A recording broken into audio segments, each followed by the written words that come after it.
Hello and welcome to Sermon Braindump. My name is Scott Dalen. I'm an ELCA pastor in Southwest Iowa, and I present these videos every week for a couple of different reasons. The first of which is just to move my brain out of the mode of background work over the course of the week and move into the process of writing and preparing the sermon that I will preach to my congregation for the weekend. That's the first reason for doing these, and the second is just to allow you, the viewer who have come across this video, for whatever reason has brought you here today, to gain some different insight into the text. That being said, two side notes. If you are a regular viewer, you can already tell just by listening that I sound kind of weird. This may be a shorter than normal video because my voice is a little funky, got a little laryngitis thing going on that hopefully will be out of my system by Sunday so that I can sound normal when I lead worship and preach. Second side note, as we look forward to the date, this coming Sunday, which is December 3rd, 2017, is the first Sunday of Advent. And with that, here in the church year, I have to say Happy New Year.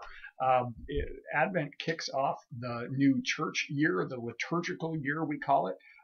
It's the first season in the church year, so even though it doesn't quite line up with the calendar year, which we have one more month with today, as I record this being December 1st, before the end of the year, we are now into a new church year. With that, we are switching from year A, which is the year of Matthew, over into year B, which is the year of Mark.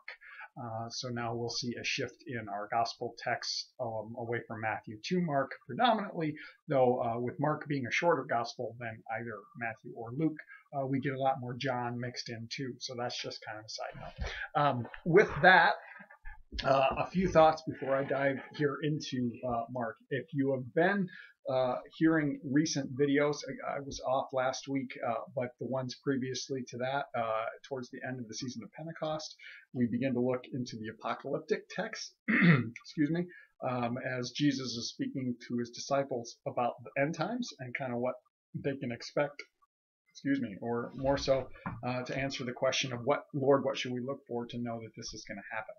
Where we pick up today here for the first Sunday of Advent will sound very, very familiar. It's out of Mark's Gospel. The setting is still the same. It still harkens back to the back and forth conversation that began as they walk out of the temple in Jerusalem, and the disciples were marveling at the building and the massive building stones, and Jesus tells them there will come a day when not one stone will rest upon another, and they're like, that's weird.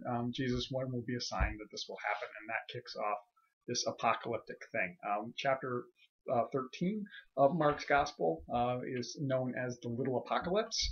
I didn't assign that name, but I've heard it, and it's because it's very apocalyptic in nature. Now, that makes sense in the season of Pentecost, which we have just wrapped up, because the long season of Pentecost takes a look at the birth of the church through looking towards the ending that will come with the second coming of Christ, whenever that happens. So that kind of makes sense. But here now in Advent, to me, it seems a little bit strange. Because the season of Advent, quite a bit shorter. It's 4 weeks leading up to Christmas. And it's a season of preparation as we are waiting for, or a season of anticipation as we are waiting for the coming Messiah with the birth of Jesus at Christmas. For us as believers, it's, of course, there's a tension because we live in hindsight of that. The Jesus has already come, the Messiah has already come, and that has changed our reality and changed our stance with God. It's changed a lot of things. It's altered our reality, and yet it's not complete yet. So in some ways, this tension now in the waiting for the coming Messiah and the waiting for the reappearance of the Messiah that we live in is perhaps fitting, and that's a theme that I'll likely explore in the sermon. So all of that being said, how about we dive into it? Our gospel lesson for this December 3rd, 2017 comes out of Mark chapter 13, verses 24 through 37. And again, keep in mind just that this is a response to that original question of what will the signs be.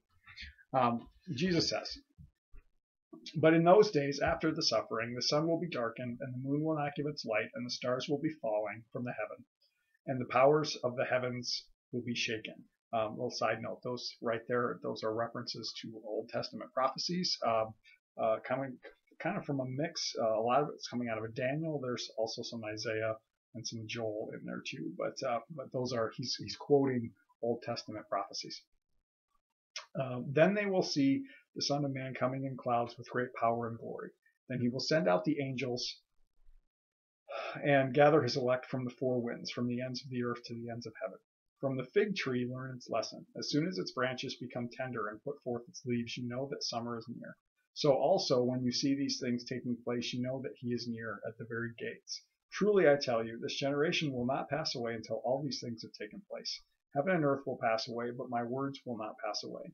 But about that day or the hour no one knows, neither the angels in heaven nor the Son, but only the Father. Beware, keep alert, for you do not know when the time will come. It is like a man going on a journey, when he leaves home and puts his slaves in charge, each with his work, and commands the doorkeeper to be on the watch. Therefore keep awake, for you do not know when the master of the house will come, in the evening, or at midnight, or at cockcrow, or at dawn.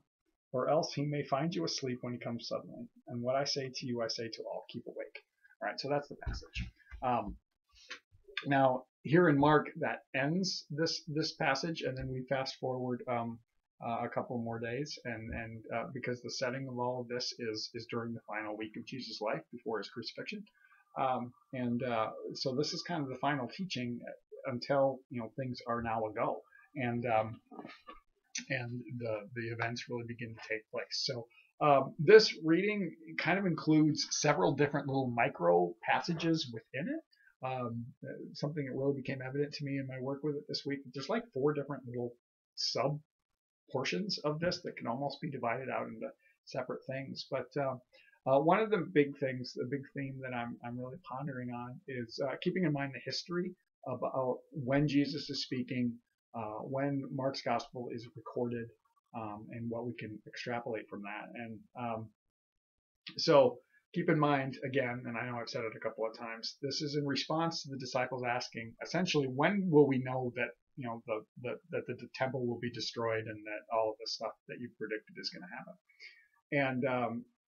And so when Jesus is talking to them, it's about the year 30, give or take, and the temple is still there, and everything's fine. But then in the year 70, there is a Jewish revolt against the Romans.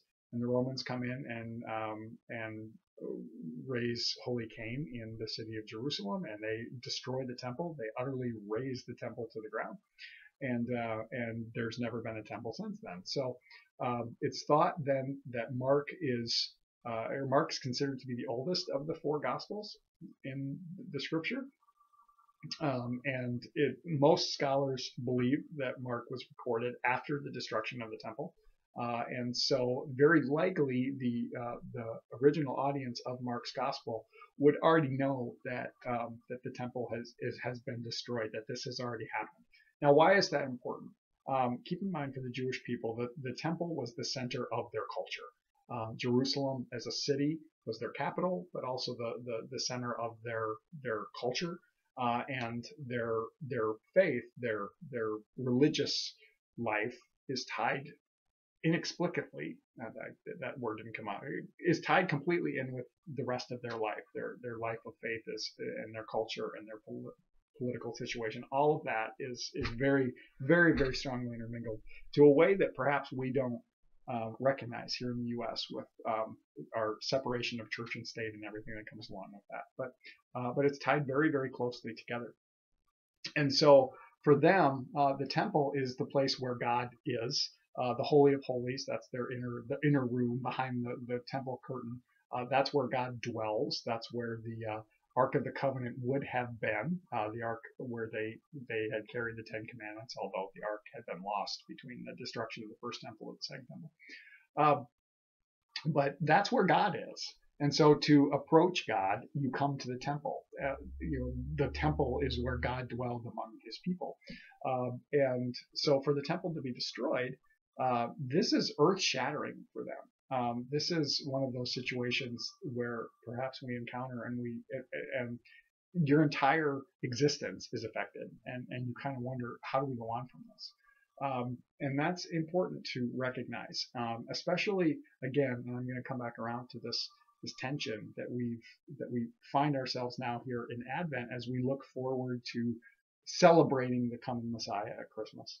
Even though, yes, that's in hindsight, that's a past event for us, and we look forward to the second coming of Christ at some unknown point in the future that Jesus is referencing here in the passage. And so how do we live now in the tension? How do we live in those moments where, like the Jewish people who would have been reading this and knowing, oh gosh, that's what he's talking about. The temple was destroyed, and we don't know how to go on. We don't know what to do at this point. The memory that that God is still with us, that we are not left alone in that. One of the things that I really appreciate about Mark's gospel is the way that it begins and the way that it ends. I love the opening narrative of Mark's gospel. It's actually the assigned text for next week, even though I'm not preaching next week. But it begins the beginning of the good news of Jesus Christ, and then the ending, the original ending of Mark. There's a couple of tagged on things that are recorded, but the original ending is the women fleeing the tomb, finding it empty, being told by the angel to go and tell his brothers that he's gone on to Galilee ahead of them, and they will find him there. And they run off and they don't tell anyone. But Jesus is out in the world, and that God is amongst the people in the world. That's the open-ended ending, the open-ended ending of Mark's gospel that I really appreciate from that perspective. And we need to remember that as we look at this tension that we find ourselves in, and the promise that we are not left alone in that God is with us, that in many ways, even though our situation might be different, we have similarities with the state that the Jewish nation would have been in leading up to the birth of the Messiah, feeling abandoned perhaps by God because they've been conquered by empire after empire after empire. The prophets have been silent for centuries. The word of the Lord is absent, and perhaps they feel abandoned. And do we find ourselves in that same boat, especially when those life-altering situations have happened? We don't have to look very hard in the world to see this type of stuff going on now, still today, and we know that there are individuals who are experiencing great turmoil within their own lives, and so how are we encouraged in that? If we find ourselves in that boat, how can we be an encouragement? How can we be God for those? Oh gosh, I didn't like how that came out. How can we reflect the face of God? How can we be the body of Christ and be in community with that person when they're in the midst of this earth-shattering, life-altering turmoil, whatever that is? That's the direction I'm going with this sermon, and I'm going to kind of wrap this up. There's a lot going on there that I could really get into, but I'm gonna leave that alone because this is kind of the direction I'm going. Plus, my voice is getting a little kooky. But if you have thoughts or questions or comments based on this, by all means, throw those out in the comment section. We'll continue the conversation that way. I mentioned a moment ago that I'm not preaching next week. Actually, the next 2 Sundays, as we're here in December, it's getting to be Christmas program time. So I'm not preaching the next 2 Sundays, but I will still be recording videos and putting those out. There won't be as much background into them, so they might be a little shorter or a little more skewed, but that's okay because my brain dumps are usually pretty skewed anyway. So anyway, I hope you have a blessed week, and we will catch you next time.